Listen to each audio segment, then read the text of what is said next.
What is going on, guys, and welcome to this YouTube video. We are going to talk about Porsche 992.1 generation, of course, and I will give you an extensive overview and buyer's guide over all the different variants of the Porsche 992.1, and I will give you my personal opinion about optional extras, and I'm going to rank it from optional, mandatory, all the way to nice to have. My name's Niklas and I'm currently documenting my journey, my life, and also, of course, my big love for the brand Porsche. I've currently set myself the goal to buy my first Porsche 992 car before GTA 6 arrives, so wish me luck. And whether you're also in the market currently for a Porsche 992 or you're just a simple enthusiast just like I am, this is the perfect video for you. Actually, I'm going to split it into two halves. This week, we're going to talk about the Carrera lineup. So Carrera 2 and 4, Carrera S and 4S, and also GTS. And in the next week, we're going to talk about Turbo, GT3, GT3 Touring, and of course, the mighty GT3 RS. So let's have no further ado and let's start right into the video with the base car. So in my opinion, the base car is the version which doesn't get enough love from the Porsche community all over the world, because people seem to disregard how good the car is just because it only has 385 horsepower. But let me tell you, 2 weeks ago I was lucky enough to drive the facelift car, so the Dodge 2 generation Carrera 2 at the Großglockner Hochalpenstraße. This video also exists here on the channel, and this day reminded me just how good and how complete and how usable this car is on the public road. But let's start right into this model. So you could choose between all-wheel drive, 4 and rear-wheel drive, of course. You could also have it as a standard PDK car or as a manual car. And there were also 3 different variants, from coupe to cabriolet all the way to Targa, with one exception. The Targa also only exists as a all-wheel drive car, but this implies over the Carrera, Carrera 4S and 4 GTS. So Targa always all-wheel drive. So let's start right into the different colors.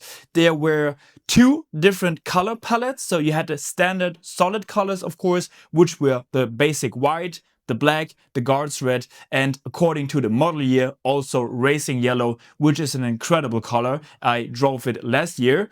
And of course, you also had the standard metallic paints for an extra charge, and they are relatively important for resale value. So of course, you had the Carrera white metallic, the GT silver metallic, which is a very good and popular option, especially for resale. And you had the Dolomite silver metallic, agate gray metallic, jet black metallic, gentian blue metallic, and aventurine green metallic. And when you look online into the different car websites, you see that most people went for a relatively conservative color choice, so black, silver or white is probably your most safe bet for resale values. So let's dive into the options now. In my opinion, must-have features are, of course, the extended leather package. This is a car worth well above 100,000 euros, 110, 120,000 euros. So it is mandatory for me to have the extended leather package, because if you don't have the extended leather package, then the dashboard wouldn't be wrapped in leather, which doesn't give you the same quality appeal like the extended leather package gives you. Then, in my opinion, you also need the Bose surround sound system, because this is a premium car, and the standard speakers, they're good from the quality, but of course not on the level like the Bose speakers, and I think it looks better and it gives you more the premium touch, which a Porsche 992 of course really benefits from. I would also go for the 4-way sports seats for better lateral support, and I would also go for the 20-21-inch Carrera S wheels, because the basic ones are just too small for the car. So opt for the Carrera S wheels, which are also very important for resale values. Then people discuss over the sports exhaust.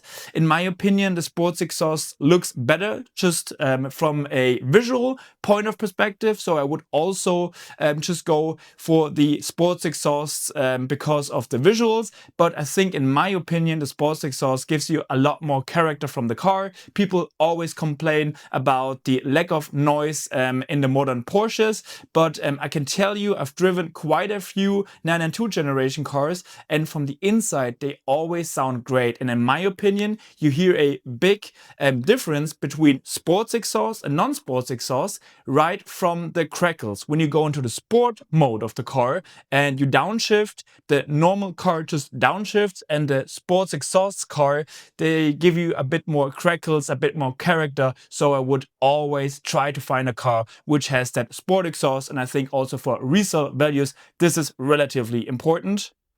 And in my opinion, another feature which should be mandatory on all Porsches is the Sports Chrono package. The Sports Chrono package gives you some sort of technical benefits like launch control and also the gear knob on the steering wheel. Yeah, and you can always differentiate a sports chrono car from a non-sports chrono car from the watch and the dashboard. When you have the watch in the middle, it's a sport chrono car, and I think just from the visual point of perspective, it is a relatively important option. Regarding the optional or the nice to have features, this would be the 14-way or the 18-way power adjusted seats. Those are a nice to have, but in my opinion not mandatory for the base car, which is also a nice feature combined with the Porsche crest embedded on the headrest of the seat, which is also a very nice optical feature. Of course, if you can find a car which fits your budget that has this feature, I would always go for that feature as well. Comfort access is nice to have, keyless go, and the glass or steel sunroof for the coupe version is always a nice touch, because I think it, especially the glass version, gives you a bigger room feeling in the car. You can put it up just a bit and listen to your beautiful engine note. So I think this is also a very nice feature to have, but not mandatory. Then what I personally would recommend for you as well is the 90-liter fuel tank, because the 90-liter fuel tank is a big upgrade from the normal fuel tank, and you will get it in the range. I think when you drive it on a daily level, right, comfortably and so on, you can drive 9.0, 9.5 liters. So yeah, it will give you a hell of a lot of range if you have the 90-liter tank. So I would definitely go for that option in this car. Okay, we are done with the base car. I think you can pick up a relatively good used example on the German market for around 100 to 125,000 euros, according to miles, according to optional extras, and also cabriolet or coupe. They had like a 10k price difference from new, and I think on the used market this gap is getting increasingly lower. So you will have to decide what version better fits your personal taste, and they will be around the same value. Okay, furthermore, let's talk about the Carrera S and 4S, which are the most popular versions of the Porsche 911 lineup, because people always tend to go for the S version in the most cases. So this is the car which has the same engine, of course, as the base car, but this one is tuned to 450 horsepower, and you can feel the difference in the upper rev range. And on the Autobahn, I think on a mountain pass, you won't be able to find any differences in acceleration between those two cars. But 450 horsepower, of course, is a nice option to have. This car always comes with a sort of optional extras right from standard, which are the 20 and 21 wheels. They have it as standard, and also the red brake calipers. So the red brake calipers were always standard on the S cars, and you could opt to have it in black, and also the carbon ceramic brake, of course, which doesn't make any sense for the Carrera cars in my opinion, but each to their own. But you will always see a red brake caliper on most Carrera S cars. For the colors, they had the different color palette as Carrera and Carrera 4S. So you had the normal uni colors and also the metallic colors, of course. And this car always benefits from a relatively safe choice of colors. So all the blacks, all the whites, GT silver or chalk or crayon, they were a very popular option here in the European market, and you will be able to find a lot of nice examples for the car. Of course, you could also go for PTS, so Porsche Paint to Sample, all the different special colors, and you will be able to find a couple of cars on the European market. But yeah, each to their own. When there is a relatively nice example online which fits your budget and you like the color, go for it. Otherwise, it is perfectly fine to opt for a standard color, and you will benefit from the resale values because you have a bigger audience to sell that car for, of course. Let's talk about features. So must-have features in this car, of course, extended leather package as well. It was already mandatory for the base car. For the Carrera S, it is absolutely mandatory. In this version, I would also go for the 14 or 18-way adjustable seats, not for the 4-way seats, because yeah, this is a premium car. You want a premium seat, you want all the adjustabilities, and I think for resale values in the further years, it is also very important. Both surround sound system, of course, is a non-negotiable, and the sports exhaust system and the 90-liter fuel tank. So relatively same as the base car. What I would recommend, if you have a cabriolet, try to look for an example which has the seat ventilation, because on the S cars it is much more likely to find a car with the seat ventilation.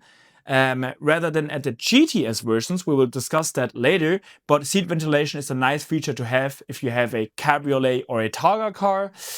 You could also find some examples online which have the rear axle steering. The rear axle steering is a nice option to have if you like more dynamic driving, but if you only drove non-rear axle steering cars in the past, you won't be able to feel it. Just when you compare them one to another, you will be able to find it more nimble, and also the turning circle within the city center is a lot better. So this is a nice must-have option to have, and some people also combine it with the Porsche dynamic chassis control, which gives you even more stability in the corners. And when a car has the Porsche dynamic chassis control, it will always have the rear axle steering option as well.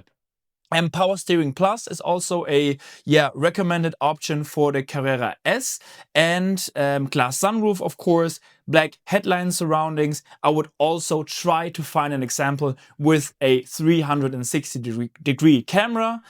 Of course, a lot of purists are probably going to mock me for this sentence, but in my opinion, the Porsche 911, it grew in size over the last years, and the 360-degree camera is a very nice option just in order to not scrape your wheels, or when you park on a parking lot, in order to make sure that you're not standing there like a douchebag like this, but you're standing perfectly straight. I really like this feature, especially combined with the comfort access, which makes it even more usable on a daily basis. So those were the options for the Carrera and Carrera S. I'm going to show you some different pictures here as an overlay, and what I would like to know from you guys, whether you prefer the normal Carrera look or the sports design look, because now we are going to pivot to the Carrera GTS, and the Carrera GTS, it comes standard with the sports design package. The Carrera S could be optional configured with the sports design package, and I will give you some comparison shots now. And in my opinion, the sports design package makes a huge difference. From the front, it looks a lot more sporty, and it really looks like the Porsche 992.1 generation turbo. It had a relatively similar look on the front end, and I think I personally could live with the standard Carrera front, but for me the rear sports design package is absolutely mandatory. I think the placement of the number plate relatively high makes it more sporty. It looks better because otherwise it looks relatively round and a bit more feminine. And the other version looks much more bulky, much more masculine. And I really like that version. So you could find a Carrera S with the full sports design package, or just the front, or just the back. So you really have to watch out for the different photos in order to see which sports design package the car has. So in my opinion, in my recommendation, if you can find a car which fits your budget for the sports design package, go for it. Otherwise, you will be perfectly fine with the base body design language which comes from factory. So let's continue with the model which most people describe as the sweet spot in the 911 lineup, which is of course the mighty GTS. The GTS models benefit from many extras which were standard for the model, which were optional extras for the base Carrera or Carrera S. For example, the Sports Chrono package, standard, sports exhaust system standard, and also the sports design package, they were standard for the car. Furthermore, the PASM sports suspension was standard for GTS, and also the coupe and the cabriolet version, they share the same chassis as the turbo models. Only the Targa was different. The Targa shared the same chassis from the of course base cars, because there isn't a turbo Targa model, of course. So let's talk about colors. Most European buyers spec the car in simple black or crayon or GT silver combined with the GTS interior. The GTS interior is a race tex Alcantara interior with either red or crayon stitching and seat belts, so you will be able to find most of those cars in this combination, black and GTS interior in red stitching. This was probably the most common version you will be able to find out there. Of course, there were all the signature colors for GTS, and when I personally think about GTS, I always think about the mighty Carmine Red. I think Carmine Red is such a rich burgundy color. It looks so nice in the sun and also in the shade. It's just a very rich red, and it is so much more attractive than Guards Red, because Guards Red doesn't do it for me personally, but Carmine Red is a really nice option, especially when you compare it or pair it with the high gloss black sports design package, which looks just incredible. But now let's come back to the colors. Of course, signature GTS colors, Carmine Red, like we just discussed, and also Python Green. Python Green was one of the communication colors for the market introduction of the GTS. You will see a lot of reviews online with Python Green, but actually not a lot of people ordered Python Green, so it is a relatively rare color to come across on the second-hand market. A lot of cars were also racing yellow, which you could go for, and in the later model years, of course, Shark Blue. Shark Blue was introduced with the GT3, which came later than the GTS. So in the later model years, Shark Blue was always a color to have as an optional extra for GTS. But personally, I do not like Shark Blue. There are a lot more attractive blue options in the PTS range, but this is of course a different price level. Let's talk about must-have features on the car: front axle lift system. Maybe you've noticed that we did not talk about the front axle lift system for the base Carrera and Carrera S, because for those cars this is not mandatory. If you manage to find an example online which has the front lift system, great, this is a nice option to have, but this is not mandatory for GTS because it's 2 mil lower than a normal car, and a lot of cars tend to go for export to different countries. The front axle lift system is a very popular option, and I would certainly try to find an example that has front axle steering. Then regarding wheels. So GTS, when you see a car with the center lock turbo wheels, it is most certainly a GTS, which was a standard option for the car, but you have to opt in the configurator.